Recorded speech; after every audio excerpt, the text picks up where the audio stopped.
Welcome back for another edition of Les Kevin, More Tech from UTECIT.com. And today, Les, I don't know if you've met our guest before or not, but, I found her at all places, a car dealership, and she was buying a Ford F-150, not F-150, I think it was a 450. Engine? Yeah, you know what I mean? Engine. Big diesel sucking thing there. And I said... 6 miles a gallon. Yeah, you know, what are you doing here, lady? And Ouch. Ouch, yeah. I think that's the wrong lady. I'm sorry. Yeah. Excuse me, my EV's parked out front, so I'm not sure. Maybe I'm the wrong guest today. It's okay. No, we've got a great guest today. Very excited to have you in because it's a very hot topic, very interesting topic, important topic. Was that a pun with 2023 being the warmest year on record? Uh-oh. Dun. We're in over our head. Oh, yes, we are. Well, it's great having you. Thanks. Come back anytime. Missy Stults. It's wonderful. Thanks, you all. The City of Ann Arbor. It's really informative. So our sustainability officer, right? Did I get that title right? Take it. I'll take it. Okay. Sure. All right. So what's going on in the city? Tell us what you're doing for the city. What's not going on in the city? Well, I think I'll start by saying thank you for having me, Les and Kevin. It's a delight to be here today. And we're not done. Don't thank us yet. Oh, that's true. Well, you start at the beginning with the thing. My mom raised me well, so that's the rule. If folks don't know, in Ann Arbor, we have one of the world's most aggressive climate goals, and that is to be carbon neutral in a just and equitable way by 2030. And it's my job and our team's job to figure out how in the world do you do that. So all the things you can imagine, working on energy, working on the circular economy, waste reduction, working on food production and making that more sustainable, you name it, it's sort of in our space. So, Missy, when you talked about the circular, because I find that part fascinating. I was in a meeting once with a prospect. We were just talking, and the whole recycling concept came up. And she looked at me and she says, listen, if you're talking about a recycling program, you're too late. You're too late. Yeah, absolutely. And she goes, recycling is just kicking the can. Then she began to educate me on the whole idea, of the circle. Yeah, so sure. I think that's something that's fascinating, and a lot of people don't get it. It's also really personal, and I think from my understanding of your work and your experience, you also are leaning into this, and this is an area that I think a lot of businesses can too. The whole idea of a circular economy, let me put it in contrast to the economy we have, which is take, make, waste, right? You maybe take, make, use, waste, and it's linear. So at the end of life, most things go into a landfill. If you're really lucky, you might put them in recycling or composting. A few things might get repaired and reused, but very few. The idea, though, is every piece of material still has useful life. Yeah. So think about your cell phone. When it's done being your cell phone, there are incredible amounts of materials in there and metals that can be repurposed and used for other productive things. I think about a battery that may go in a home. Ann Arbor has not great electric reliability, so people are investing in batteries. At a certain period of time, that battery, even a car battery, it declines in production, but it still produces. How do you put that into reuse so you're not disposing of it? You're actually continuing to use the materials. It's also relevant, and this will be my push statement here. It's not just about materials; it's also about people. If you think about the systems where we produce fast fashion, for example, we're extracting from people. Right? We're outsourcing to countries where we are paying a wage that's almost impossible to live on. And so we can't extract from the planet, we can't extract from people, and we shouldn't be extracting from these resources. We should be finding ways to keep them in circulation. And that's the equitable piece. That's right, yeah. Yeah, exactly. Pretty deep thought there. Hey, thank you. Yeah. How do you execute on that? How do I execute on that? Well, the first thing is to understand what is the system that we have? How did we get in this situation? And I want to be really clear that never is it about blaming an individual, right? You and I, we may walk into a grocery store and feel like we have an inordinate amount of choice, right? You go get some cereal and you can be overwhelmed in that cereal aisle. But the truth is you really don't. right? That there are very few sustainable options that are presented to you. So it is not about the end user and shaming them. It's about changing the system, how we produce, what we produce, how we extract from different things. And so the first step is understanding, how did the system exist? Where's the power in that system, and how do we disrupt it? The second then is giving choice and helping people have a more sustainable choice within that system to operate. And then it's leaning in and promoting it and letting people know. So that could be business incubation.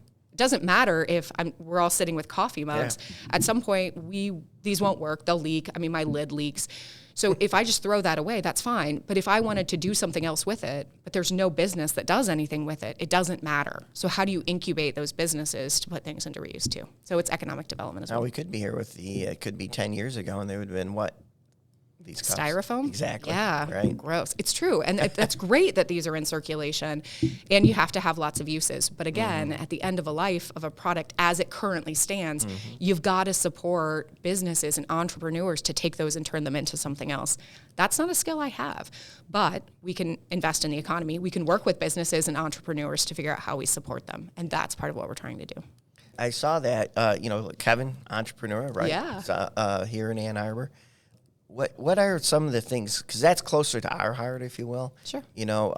What are some of the things that you and the city are doing to help with the businesses? Great question. And the timing is fabulous. We just kicked off in 2024 a year-long listening session where we're going to be working collaboratively with businesses to understand what they're already doing around sustainability, what challenges they're facing, and what support they need.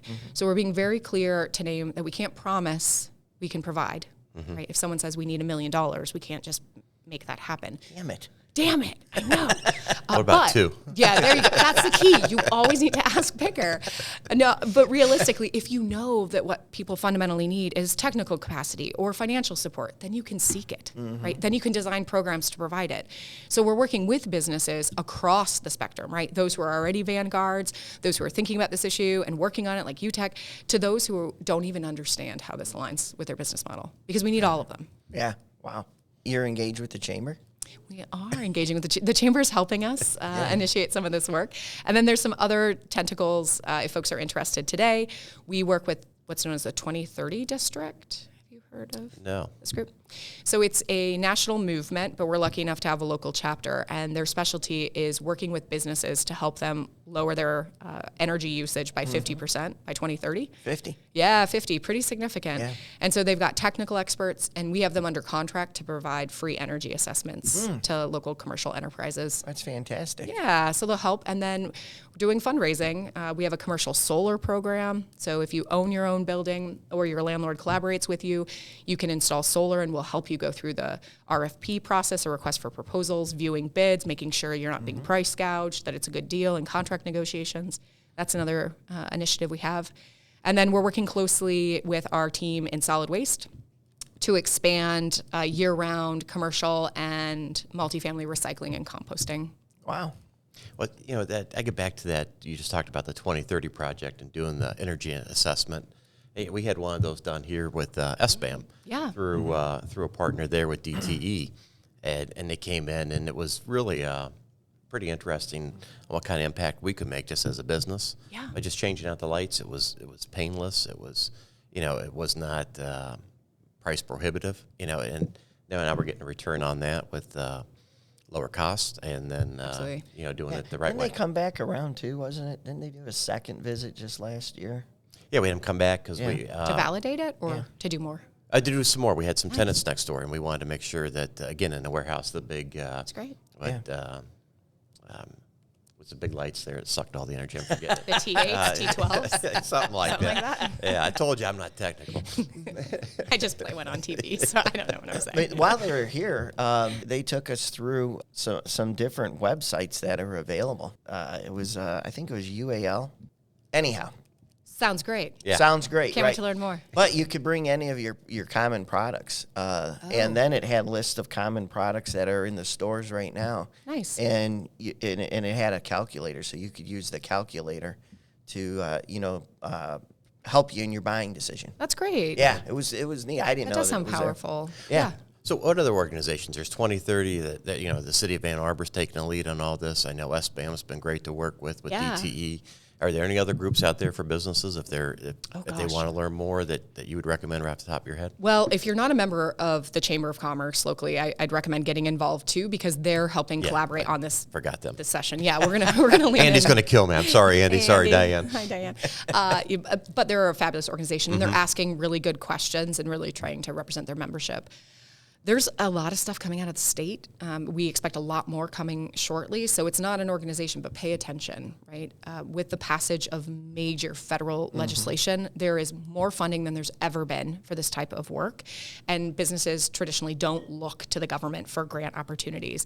But for us, we're partnering with businesses all of the time to pursue these grant opportunities. So I think it behooves businesses to take a peek and see where they're already working in a space, whether that's energy, circular economy, food production, their innovation, and reach out to your communities. Lean into that. Wow. I was going to say, we hit the circular piece. Food production, I think, is also interesting. I agree. Yeah, I agree. Just how it gets measured, Sure. What are your thoughts on that? Many and varied. Yeah. So food is also really personal, right? What we eat, how we eat, where it comes from, and it's actually quite contentious in how you define sustainable food. So just over a year ago, we formed a working group of experts in the food space to help us define what does it mean to have sustainable food. And here's an example. Does it mean organic? Does it mean local? Does it mean plant-based or, veggie forward? Does it mean human rights? Does it mean animal rights? Does it mean distance from production, right?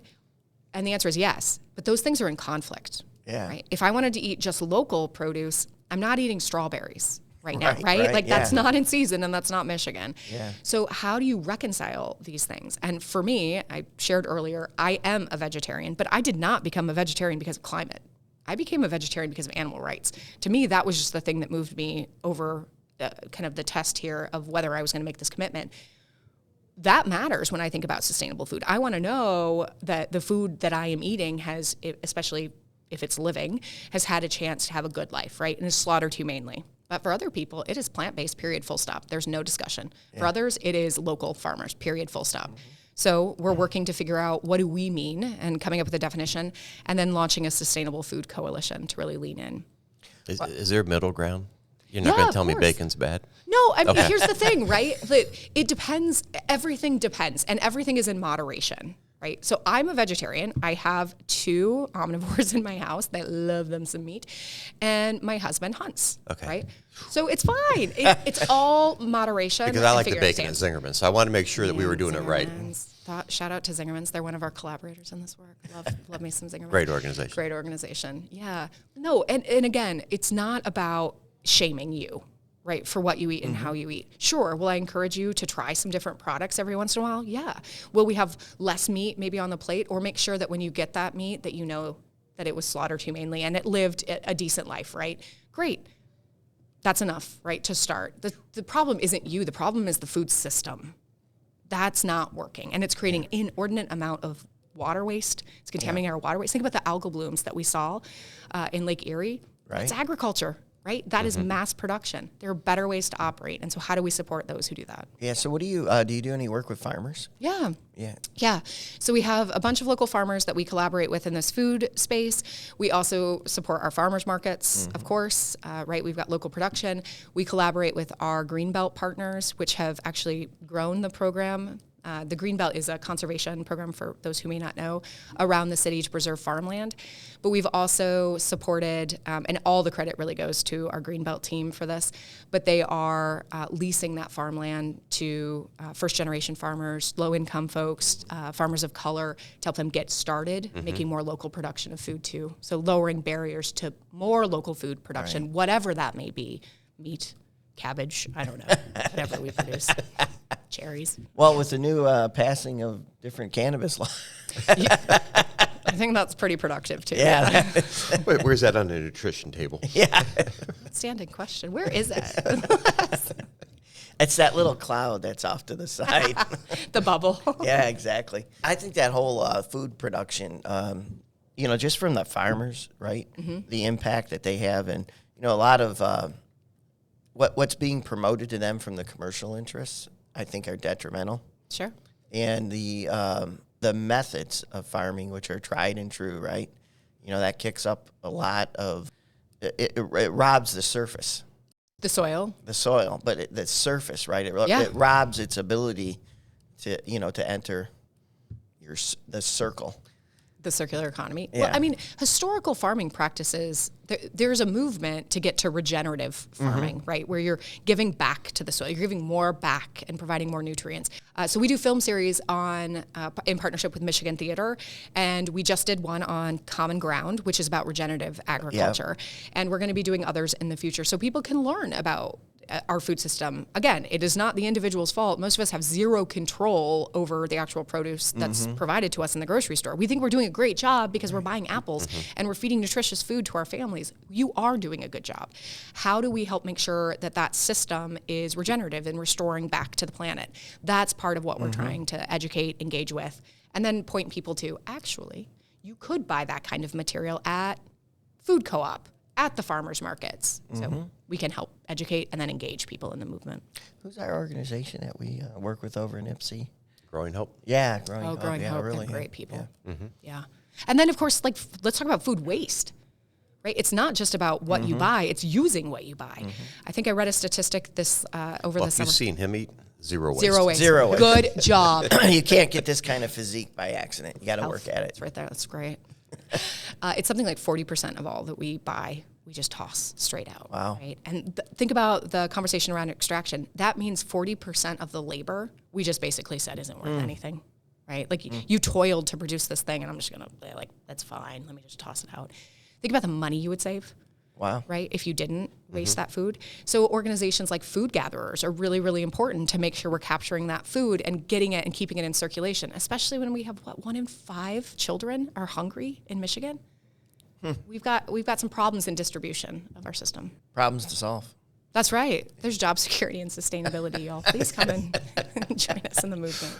What led you to this? I mean, obviously you're very passionate about this, but where did that come from? Was it just something you always grew up with, or did you, as you were doing your studies and research on this, That's a good question. The reflection, so the short-ish story is I wanted to be a marine biologist. I think like many people wanted to work with whales. Did you two ever want to work with like whales or sharks? No. I've been called. Yeah, we've been called whales. Never a shark, but always whales. Right, yeah.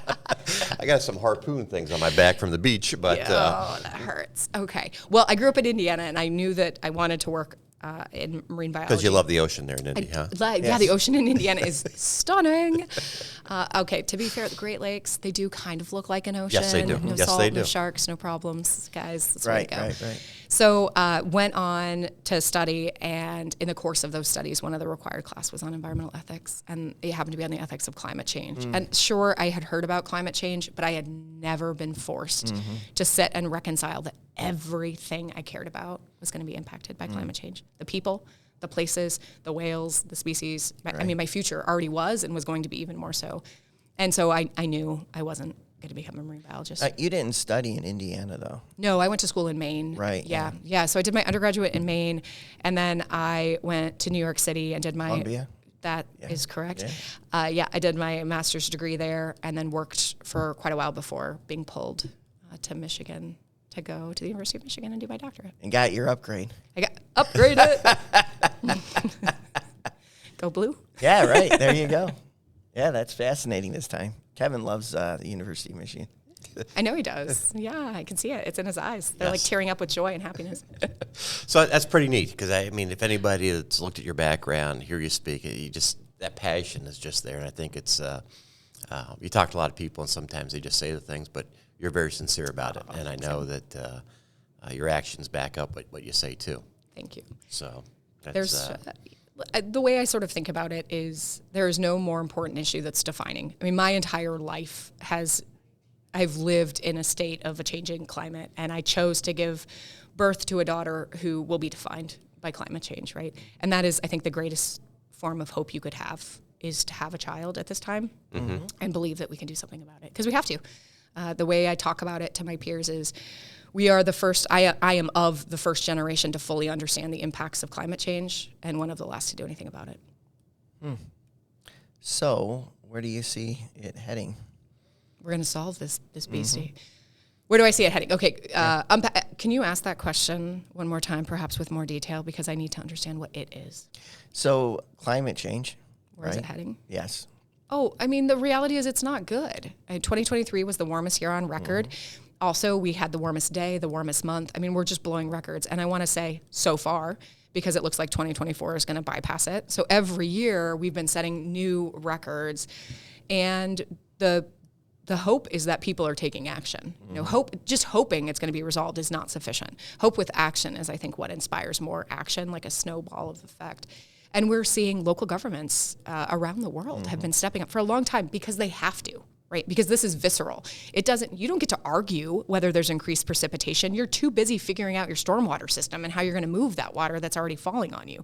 You're not talking about whether it's hot because you're dealing with life and death situations in your hospitals, right? You don't get to pretend that this isn't a reality. And so local governments have been leading for a long time. Now we're seeing states, provinces, national governments really kind of step into this space. And we've seen incredible progress, whether you like them or not, in the Biden-Harris administration. We've never had an administration that put so much money and attention into this topic. And I don't think it's too late. It is certainly too late to go back to the youth that we had. I won't have Christmases that are white every year anymore. That's not what we're going to have in Ann Arbor. That's just not the reality going forward. Color me in that group that's not upset. Yeah, right. About all the snow, all right, missing the snow, okay? I'm in that group. Let me ask you this. You talked about all the money that's going to this. Are we doing a good job spending that money wisely and getting our ROI out of that? And what can we do better? Yeah, that's a fabulous question, and the answer is yes and no. I mean, it is very, very easy to spend money poorly. I think all of us know in our own personal lives, right, the trade-offs that you have to make, the long-term decision-making versus immediate gratification. Also, we weren't prepared from a federal government standpoint, staffing-wise, to move billions, if not trillions of dollars in a very short period, right? And so we have really innovative, great funding that's flowing through into projects that I think are going to be transformative. And we have some that I'm like, I don't even understand how this got funded, why this is a project. So the answer is yes and no in that space. Locally, you may know, or listeners may know, that Ann Arbor voted in November of 2022 to become the 6th community in America to tax itself to fund climate work. Now, that money just started flowing a few months ago, and we are being really, really intentional with how that gets allocated. So I hope that locally I get to answer that question and say, yeah, actually it's going really well, and be transparent when it didn't and tell you what we just changed, because we learned that that was not a good investment. That's part of what we're committing to locally is transparency, measurement, validation, and then adjustment. Okay. That's just why you see, I mean, you see all this money going into it, and I just hope that if we're spending all this money, that we're doing it wisely and we're getting an ROI out of that, and people are not afraid to say, hey, you know, we tried this and it's not the right path. We're going to retrench and we're going to go this way with it. Don't you have to? I mean, right? Like, that's the thing that surprises me the most. And this might be government, which is fascinating to me. You can't fail in government. Like, there's this philosophy. Sure. Like, you design a bridge that works, right? I get that element. But we have to allow ourselves to be able to experiment a little bit, to adjust and say that didn't work, and to come back with a revision, because we've never done this before. No one has done this. There is not a playbook for how to solve the climate crisis. So you have to allow innovation. But that's a cultural and institutional change that money doesn't fix. Right, that leadership fixes, that bravery fixes, by having experimenters in space fix. And so that's been one of the more intriguing parts of this work. Because that's what I want to see. I want to see people to say we're not, because it's a hot button, right? You know, some people want to plow money into it. They want to, and then there's other people that are critics of it and say, you know, I just want them to see that, hey, we tried it and it's not working, but we're going to do it over here, so we don't continue to go down the road and waste time and energy and effort. Just because we stick to it. Yeah, I think that's right. And there have been many things that we've started in the city and pivoted away from because we're like, just not right. It's not the right time. It's not the right group of people. It's not the right idea. And then there have been other things that someone came into our office, wasn't on the work plan, and they had an idea, and you're like, there's something there, right? Yeah, and I think we need to be, as people to support in government, we need to be okay with that. You know, we need to reward that. We shouldn't condemn folks that say, hey, get involved in your government too, right? Give us your ideas and collaborate with us. Some of the best and most successful programs we have came from residents. Often Well, residents government were doesn't mad. want less than I in here. We'll just split it I up. do. No, come on in. You have No, a they don't want us experience. anywhere near government. But it's better if come we're down. not there. But everyone's an expert, right? You are an expert in your life. You are an expert in your business. I don't run a business. I'm an expert in my opinion, and that's it. Aren't we all, though? Isn't that all we can offer? I value your opinion. Well, you'd be one of two. Anyhow, that's fun. So what else? What are a couple quick takeaways here as we look at stuff that we could do that's low-hanging fruit that doesn't make us sweat to do something here on this, that everybody should be just thinking of? Yeah, as individuals in particular, sure. So one is to ask if you really need, right? When you're about to buy something, the best thing you can do, in the U.S., we vote at the ballot box, and we also vote with our dollars, right? So you've got kind of an inkling for this thing you really want. Question if you really need it. That's first. Can you repair something as opposed to replacing something? Kind of a simple first kind of filter. Second, let's say you're going to buy it. Can we maybe coalesce your buying together so you're not, I don't know, hypothetically having an Amazon package a day delivered to your house, right? Be thoughtful about the shipping and the impact of that.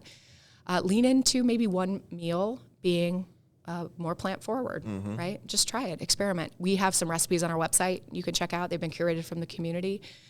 Try that farmer's market. Try more produce. Just kind of integrate it. You'll feel better too. And then think about if there are opportunities to do some walking, biking when you go to the grocery store. Maybe you're lucky enough that you can. Maybe you're not. Right. That's okay, right? But where you have opportunities, new year, new resolution, you may want to move a little bit more. We're going to get you back on with Al McWilliams with the biking. Yeah, right. Oh, that's one of the more contentious things we deal with. And then the last Al or the bikes? bikes. The last thing I'd offer is educate yourself when you do go to vote for politicians, people running for office that share your values in this space. And if you don't have a lot of values in this space, maybe do some reading, kind of explore and figure out why this could or should matter to you. And here's one of the nice things about this work. There's so many co-benefits. Even if you are not interested in climate change, maybe you want to save money. Maybe you care about public health and indoor air quality. Maybe you don't want your kids breathing toxins. Right. Maybe you just want to be healthier. Great. All of those are co-benefits of this work. Lean into that. What about businesses? What should businesses be doing? Same things, or is there something different for businesses? Because we hear a lot of people talk about it, and then we don't see them walk the walk. And that's frustrating. That, you know what I mean? Yeah. And I'm sure it's got to be frustrating for you. It's so passionate about hard. this. It is hard, and it's complicated because business. It's a lot easier for me to say something universal for residents than it is for businesses. Are you a restaurant? Are you an office space? Are you a manufacturer, right? And so there are sometimes differences. So I'll offer some kind of broad statements, but recognize that I would go much deeper depending on who I was really talking to. Thinking about providing bus passes or transit. Provide EV parking and an incentive for your employees if they've got to commute places. Think about car share. Can you offer that through an EV? Can you have one of your staff lunches be from a local restaurant, right? Lead into the local economy, and maybe you do more plant-forward options as part of that. Your supply chains, ask questions when you're going out to buy things. It doesn't mean you don't use your same suppliers, but tell them this matters to you and ask them what are they doing for sustainable sourcing and what are you doing for sustainable sourcing? And then measure your energy usage. Do an inventory of your space because you'll identify energy-saving opportunities. And if you're lucky enough, invest in some renewable energy. It'll help you it'll help you save money over time. Most systems do have an ROI associated with them. But also, if you do an energy system, if you did, let's just say solar and an energy storage, like a battery, when the grid goes down, you've got power. I mean, you can still operate. Yeah, we could have used that last year. Yeah, I mean, we have a grid that is not super reliable. We also had some construction workers with a backhoe. Oh, yeah. I can't fix that one. No. Maybe. Oops. Yeah, oops is right. Whoopsie. Whoopsie. But no, that would have fixed it. I wonder why those orange lines were there. Yeah. I hope everyone's safe, so we'll just end it there. Oh, boy. Well, thank you. This We is need to awesome. have you back because this is an important thing, and I think it's something that we need to be constantly reminded of. And I don't think anybody, thinks it's a good idea to pour battery acid in ponds, but I think there's more real steps that we can take and do every day, and it's our obligation to do that. So thank you for reminding us, making us aware of it. Yes. and Well, thank driving you. it home. It's great to meet you. It's great to meet you both, and thank you for what I've you're read doing so in Creative much Space. about you, and Don't believe what you read. yes, I am believing it now. It's all So normally when we wrap these things up, we ask somebody what their flavor. favorite. Yeah, Favorite something like flavor. that. Yeah, I ice don't ask cream? them anymore because I've been stopped from that. But bourbon? Les does, yeah, bourbon. But Chocolate maybe bourbon I'd also, have obviously. people vote on who has the best glasses there at the City of Ann Arbor, you or Marcus. That's unfair. That is so unfair. Well, And I'll Marcus give doesn't have a chance, does he? I'm going to give a nod to Marcus in Really? this. Yeah. He has really good glasses. Okay. I don't know. Last time he was here, my vote's going your way. I like the bright yellow. I Thank like the you. bright yellow. I didn't wear my teal today. Oh, okay. That's the winning one. All right. Yeah, Marcus wins. Okay. Well, will you come back? Absolutely. Perfect. Yeah, Let's good. do it. Have fun. Thank you both so much. Yeah, thank you. Cheers. Cheers. Cheers. Cheers.